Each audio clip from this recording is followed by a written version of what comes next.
Welcome. My name is Jackson Cruz. And I'm Alexandra Agiola.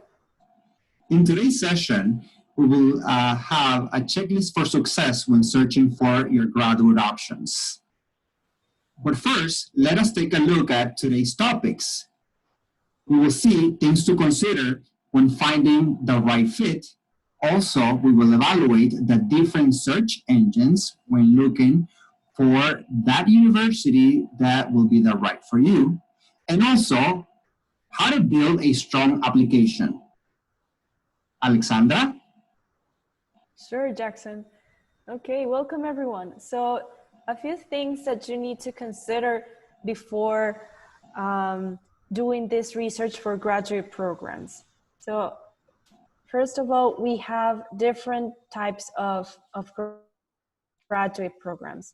So of course, it will depend on your ultimate academic and professional goals. So if you're looking for an academic graduate program, maybe it's because you want to focus on research and later on teaching, right, Jackson? And of course, on the other hand, we have professional programs, which tend to be for people who want to get into the workforce or want to have more practical skills. So of course, this will all depend on your specific academic objectives. Now, another important thing is the location of your program. So we have to take into account the size of the school's campus and also the size of the department, as well as access to on-campus facilities, number of labs, because this would all impact your learning experience. Another thing that we have to consider is the internship and other career opportunities that you may have access to during your studies. So this will depend largely on the place where you're going to be living. Okay, so for instance, a very clear example is for those of you who are very interested in maybe aerospace or technology, maybe you could find a program that is located in California or in Washington, where we have the headquarters of important companies such as Amazon, in the case of Washington, or in California, we have Silicon Valley, just to mention an example, right?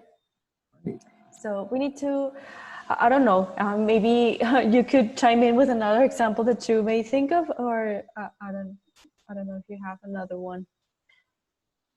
These are great examples because, again, the students, they have to feel comfortable in the space that they are living, and also they have to find the adequate space when it comes to the institution when finding the right studies.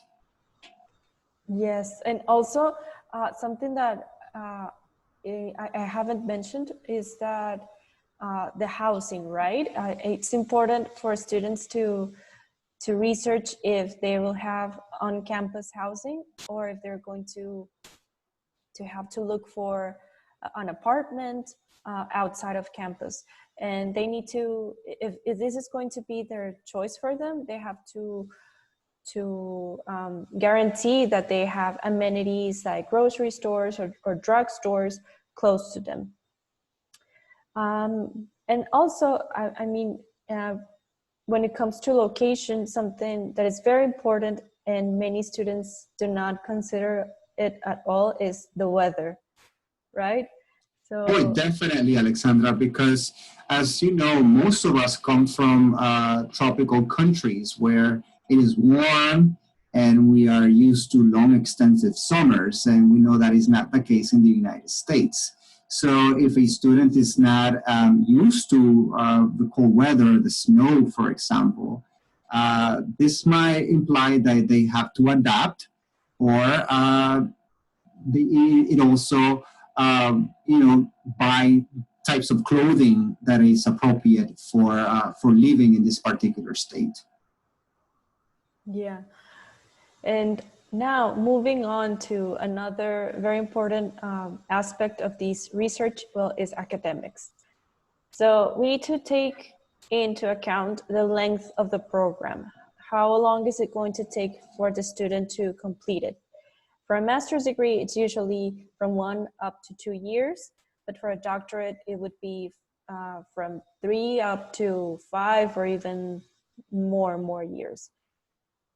And also we need to do our research when it comes to admissions requirements and if there are any prerequisites in each particular field of study. Because many times certain programs are going to require that the student had during their bachelor's degree coursework specific to that field that they are interested in. So for example, maybe if a student is interested in a graduate program in imaging or something like this, maybe the student needs to have a very strong foundation on computer science and statistics and programming and all of these topics. So another thing that we need to research is the when it comes to the requirements for graduation, the amount of credits that the student needs to take, and maybe if they have to complete a thesis or something like this.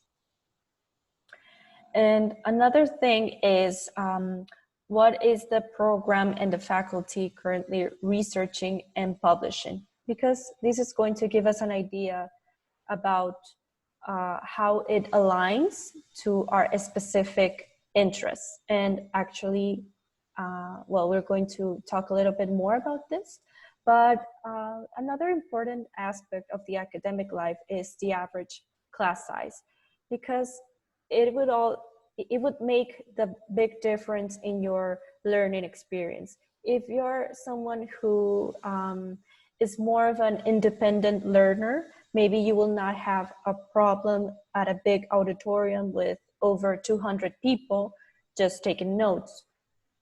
But maybe this is not the kind of experience that you're looking for. Maybe you want to be in a close, in a very close interaction with your colleagues and with faculty, and engaging into debates and in conversations during class. So maybe an ideal environment for you would be small class sizes with maximum 10 students per class.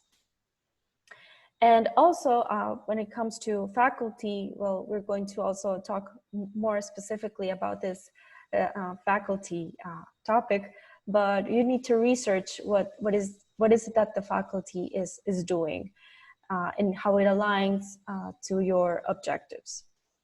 And as I mentioned before, we also have the research, the internship and the student faculty research opportunities that are available in each of the programs. And when it comes to accreditation, well, this is a very important point, and because it will mean how is this program regarded in the field. If there is a lot of funding, if there is a lot of development in this particular program in your field.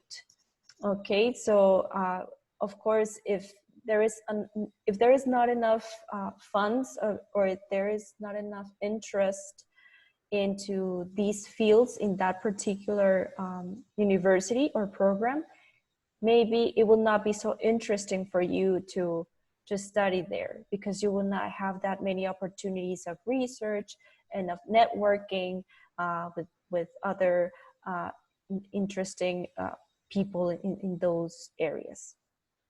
Now, a very important thing that we have to consider, because we are international students, is these services that the university provides when it comes to writing centers or tutoring programs, because this transition from a foreign country to the United States can be a lot easier when you have the support of these offices, where you can really learn how to make your essay and how to make effective academic writing that you're going to be doing a lot during your master's or your PhD.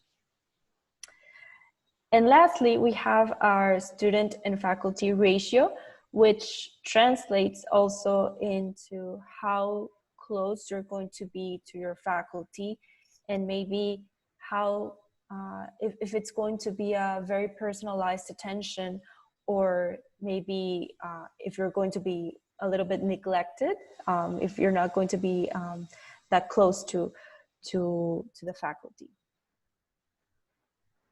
Now, Jackson, what do you think that we should consider? What are other things that we should consider for grad school?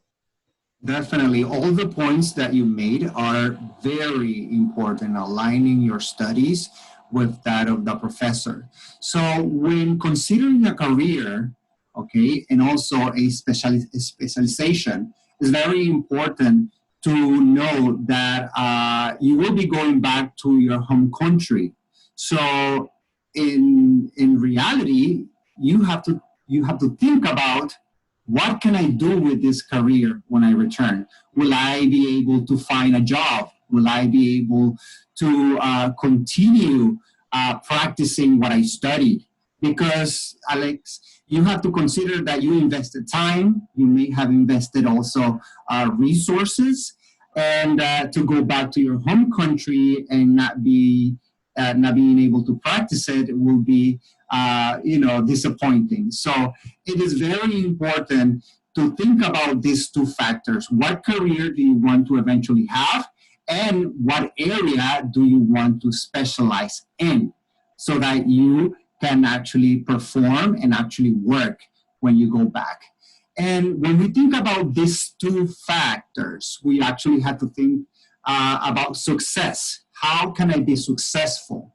And this largely has to do with picking the right school and program, and also how this particular career goals align with you. So matching what an individual is looking for and what the program has to offer, it's of important consideration when it comes to the committee. Many times the admissions committee will find those students that are very competitive, that have really good letters of recommendation, exceptional standardized test scores, and credentials. However, if they do not match their interest with that of the institution, it will be unlikely for an international student to be admitted as in the graduate program. And so we have to think about also the myth behind grad school programs. And also most students think, oh yeah, I am going to go back to my country and I am going to work, and sometimes this may not be the case. So students have to think about what is best, what the best program is, and if actually that school will provide that particular professional development that they need when they go back. So they also have to evaluate the strength that the programs have, and also their expertise and how that aligns with that of the institution. And also the area of research that, that some schools may have. So students should focus on research area instead of potential schools in that sense. And if we can go to the next slide, how do we know if that program is right for you? First, students may have to make a list of your ideal program and compare it. Establish your career objectives or research interests, and ask yourself if that is a specific program offer is what you're looking for. Review all your faculty members' CVs to get an idea about research activities. Also, as a tip, make a list of schools and, you know, how these faculties attended for their research of academic options.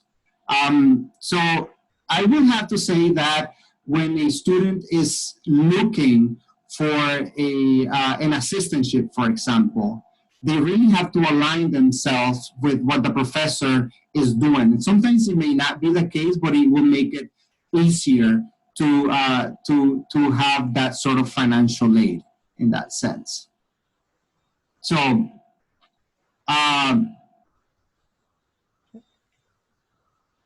when it comes to finding the right mentor, you know, like I said before, it is not necessary for your program to be aligned. It will be something to consider with the professor, but it's not necessarily so.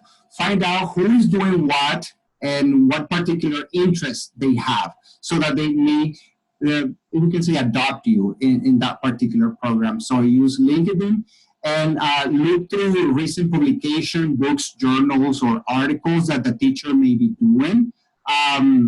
Take note about the authors with a particular university and also affiliations.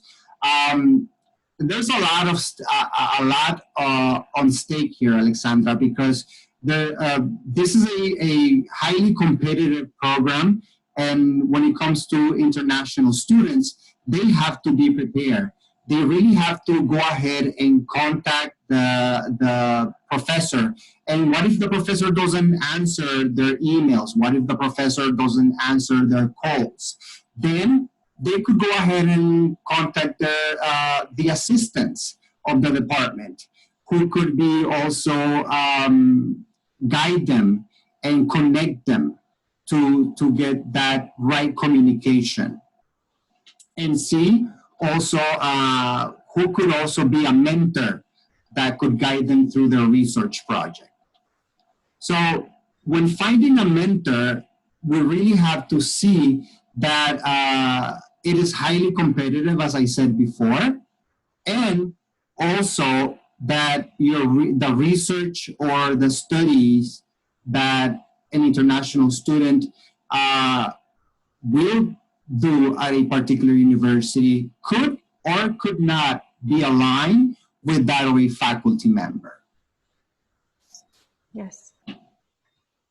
Of course, everything that you just mentioned about this fit with the research and with the mentor is essential for graduate programs. So yes, everything that you said is something that students have to consider when doing their research. And when it comes to doing the research specifically, so how do we start? Well, here we have a few search engines that are going to be very useful in this process. So we have, of course, our Education USA website, in which we have a lot of resources, including the contact for the advising centers in case that you want to have a one-on-one session with an advisor or talk about your interests and the whole process, right? Right. So, as you said, Education USA has many options for students to go ahead and research. There are more than 4,700 institutions, and I'm pretty sure that if students do their investigation, are going to find the right fit when it comes to grad school. So you're definitely right. Yes, and also, well, we have other sources such as Pearson's and grad schools, so we can start from there. But of course, this is a process where you really need to be organized. So we advise you to have either a notebook or maybe an Excel spreadsheet or a document in Word where you gather all of these information that you're researching about the program, about the faculty, about the requirements, and so on. Another tip that we encourage you to do is to contact all the departments that offer your program and ask questions. And as Jackson told us before, of course, the graduate assistants are great. If faculty is very, very busy and they don't answer, well, reach out then to the graduate assistants. They're going to help you a lot. They were in the same process as you were. So it's going to be very helpful for you. Now, Alexandra, one question. Doesn't the Education USA have some sort of Excel sheet where you can organize this information in an organized way? Sure. Actually, all of the advisors, we have a spreadsheet where we can gather all of these information from name of institution, acceptance rate, location, and so on. So we really encourage you to reach out to your closest advisor and just ask for this spreadsheet, because all of us have a spreadsheet like this, which we provide to our students. So yes, that's a very, very important point, Jackson. Thanks for mentioning that. So where and how do we research? Exactly. Where and how do we research? Yes, that's essential for us to tell you. So first, we need to read all of these information that you're going to find in the university's website. Okay, so the university's website is going to be your main source of information when it comes to academic programs, when it comes to the curriculum, to the requirements, to all of these, to the communication with the faculty, with assistants, financial aid, etc. Everything is going to be there. Okay, so we advise you to make notes of each of these programs, what you like, what you don't like, what you find interesting, what are the faculty's research topics, where those faculty completed their master's or doctoral degrees, if there were other institutions, so you can find maybe other options, right? And as Jackson also mentioned in another of the slides, the tip to use your LinkedIn account, that is going to be a great resource for you, because you can see all of these connections from the faculty.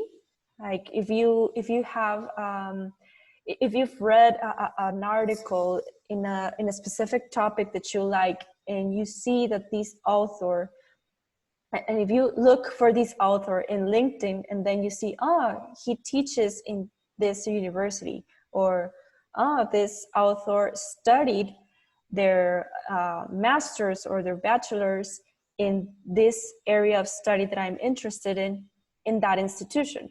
So this is going to really help you to see if that institution is the right fit for you, if it goes along with what you want to do later on, right? I think it's really important, Alex, to mention that research your faculty members, that professor that will be probably guiding you, mentoring you, tutoring you. And as you said, LinkedIn it's a very good resource, and also Google. Sometimes you can go ahead and see the type of research that they have done. But something I want to mention and call out right now is proper introduction, Alex.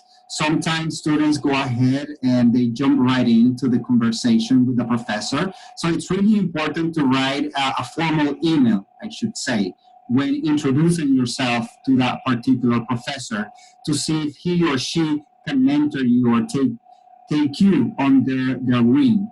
So I just want to call that out, because they do appreciate the formality and also the respect. These are highly qualified professionals that are conducting research, and you going to work with them will, it's a big deal. So I would say that formality, it's a very important aspect when it comes to approaching any of the professors.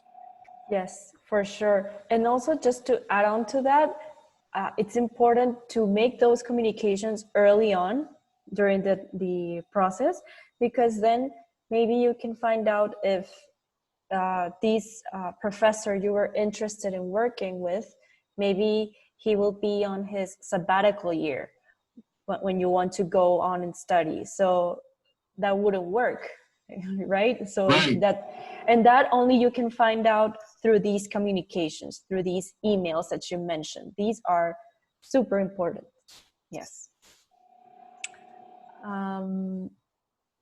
Now, okay, Jackson. So really, I mean, we've been talking for I don't know how long about all of these important factors when it comes to graduate options. But what do you think that would be the most important elements for someone to really build a strong competitive profile as an international student? All right. So we talked about students aligning their interest and also their expertise with that of the university, and vice versa. That the university also has to provide that particular knowledge for the student. But before we get to that point, international students do have to prepare, Alex, for the GRE. It is a long, extensive test, and a lot of our international students are not ready for it, especially when it comes to time management, for example, and the sort of questions. A lot of our Latin American community will focus more on developing long answers, and this particular test, you really have to learn how to answer questions maybe in 30 seconds or less sometimes. The same goes for the English proficiency exams, such as the TOEFL exam and the Duolingo or IELTS.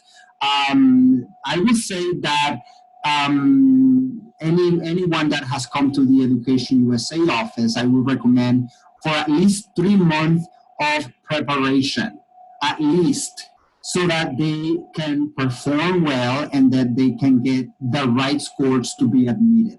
Because even if you have the right credentials or you may have the right letters of recommendation or the expertise in a particular field, if a university or an institution requires a particular GRE scores on the analytical part or the quantitative section, and if you don't provide the right scores, you may not be accepted. The same goes for the TOEFL exam. So it's really important for the international students to prepare for any of this. When it comes to professional and research experience, a lot of the professors will require their students or their mentees, I should say, to have experience in the field of study or in the research that they are conducting. So that's why I said before that some professors may prefer students that which studies or graduate program aligns with theirs. Of course, there may be others that could accept programs from another field, but it's preferable if your interests will align with that of the professor. And also strong essays, very important, because that way you will show the professors your skills in developing answers that you are able to evaluate, analyze information. Also, it's very important for you to prepare and customize your essays. Do not just copy and paste. A lot of the students, Alex, do that. They copy and paste the same essay and they just send it to all these different universities. And I have had cases where, they include the same or the past name of the institution to the new one. So you really have to be careful. Polish your essay. You can send it to any of the Education USA advisors. You may give it to maybe a teacher that helped you out during your college years. And it's really important for your essay to be complete and to really specify what you want to study. And a detailed professional letters of application, I will say. Your letters of recommendation should identify, select, and inform potential recommenders for each of programs that you want to apply. Because remember, at this point, you are a professional. You may be working, and these people that write the letters of recommendations for you must also be the appropriate one. Don't you just go ahead and give it to anybody. No, I would say that you really have to be careful, because this person have to know you. The recommenders have to know the level of professionalism that you have. Because if a letter of recommendation is not strong enough, most likely a professor may not even look at you. So you really have to be competitive on all of these three aspects. Your standardized tests, GRE, TOEFL, and or Duolingo, whatever the university is asking. Also, professional or research expertise that you may have also have been writing. Some professors may prefer those students that publish works either through a journal, newspaper, because if you concentrate on just your career, which is right, and you have forgotten about studying or preparing for a class or writing essays, then, a professor may think that you don't have anything to give to the institution or to the research. So that's where the essay, it's really important. So I would say that you hit right on the bullspot in this case, the bullseyes. Yes, everything is really, really important. And well, for all of these elements that Jackson just mentioned, we have these resources that are very, very helpful for you. So we have, as I mentioned before, the Education USA Advising Centers that can provide with tools or webinars about how to draft your statement of purpose, or how to draft your CV, your resume. Also, I think you recently had a webinar about letters of recommendation, I think. Yes. Yeah, right? Right. So if any of the students are interested, they can go ahead and check out our YouTube channel so that they can see how to write an effective letter of recommendation. Remember, you must provide the right details for the recommenders in this case, so that they can provide information about you, what you're doing, what you have done, your expertise. So I would advise any of our viewers to go ahead and check out our YouTube channel, Education USA, and you will find a lot of resources as well when it comes to grad schools, when it comes to picking that university, that institution that is the right fit for you, that will provide the right program of studies when it comes to higher learning. Yes, and of course, reach out to any of the advisors as well, just as we've told you, because we can give you these personalized advising, and we can give you tips, and we can maybe also tell you whether a program may not be the right choice for you according to your needs and your preferences, and according to all of these fit that we've been discussing. And here are other, just a couple of other resources that can help you for your application, GoGrad and HireGrad, if you want to take a look at those. Definitely. It's really important for any of our students to do the right research and not just wait to the last minute, Alexandra. This is a process that could take 12 months. It's not something that should be at least.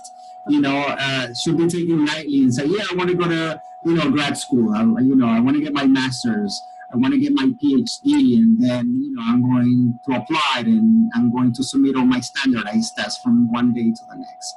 Definitely take your time, do your research, contact the Education USA office nearest to you in your town or city, and I'm pretty sure that any of our advisors or colleagues will be more than happy to help you in the research process, in finding the right fit, and also aligning your interests or advising you on how to align your interests with that of the institution and vice versa. So I think that will be all for us. We thank you so much for your attention, and we hope that this is helpful. Thank you, everyone, and I hope you guys have a great afternoon. Thank you, Jackson.